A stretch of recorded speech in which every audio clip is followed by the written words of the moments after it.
The readings for this topic introduce the concept of parliamentary sovereignty and the way in which that evolved in the United Kingdom.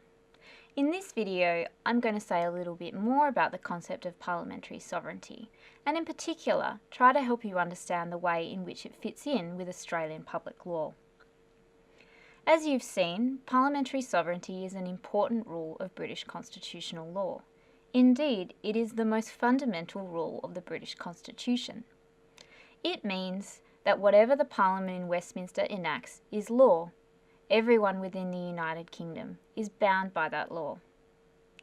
More controversially, it means that Parliament can enact whatever laws it wants.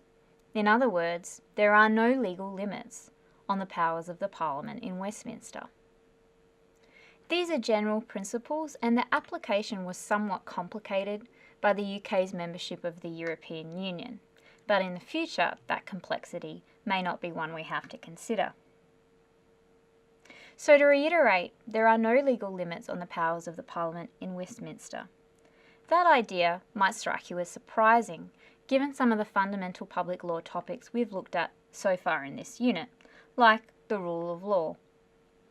You might question whether you think a legal system in which Parliament has the power to enact whatever laws it thinks fit is compatible with the rule of law, or whether you think the political processes in fact in place for structuring and controlling public power are sufficient. The important point I think you can take out of your readings is just an appreciation of the fact that the doctrine of parliamentary sovereignty did not emerge out of thin air.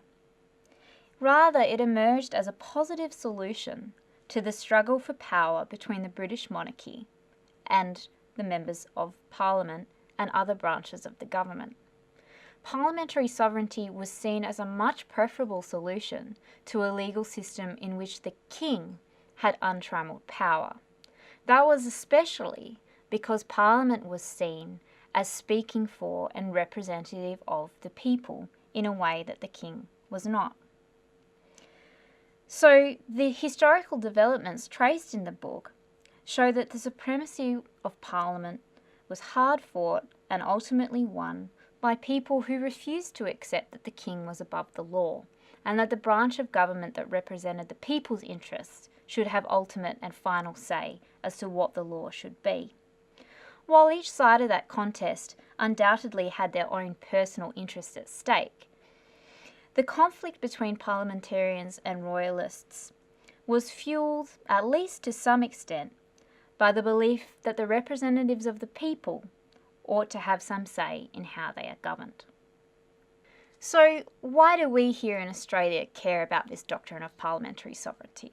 We've just been talking about the fact that it originated in the United Kingdom as a result of particular historical struggles that occurred in that country, and that it explains the scope of the powers of the Parliament in Westminster.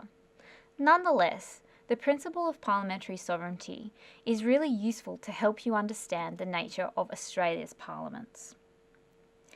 The parliaments of the Australian states were really heavily modelled in the image of the Parliament of Westminster.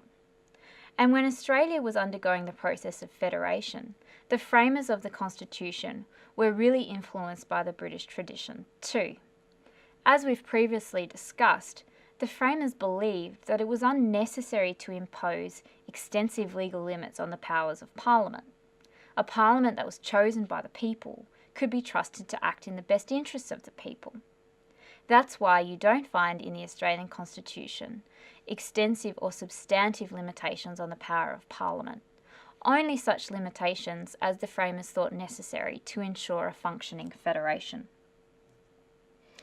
On the other hand, an understanding of the doctrine of parliamentary sovereignty helps us to understand how Australia differs from the United Kingdom. Because though the framers were heavily influenced by the British tradition, they knew they had to depart from it significantly in order to create that functioning federation.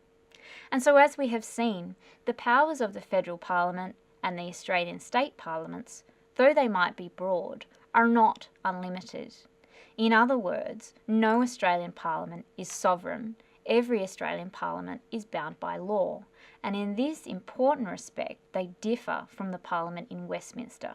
the doctrine of parliamentary sovereignty is a way of contrasting the Australian position with that of the United Kingdom. In the remainder of this topic, we're going to explore in detail the limits on the powers of the federal and state parliaments.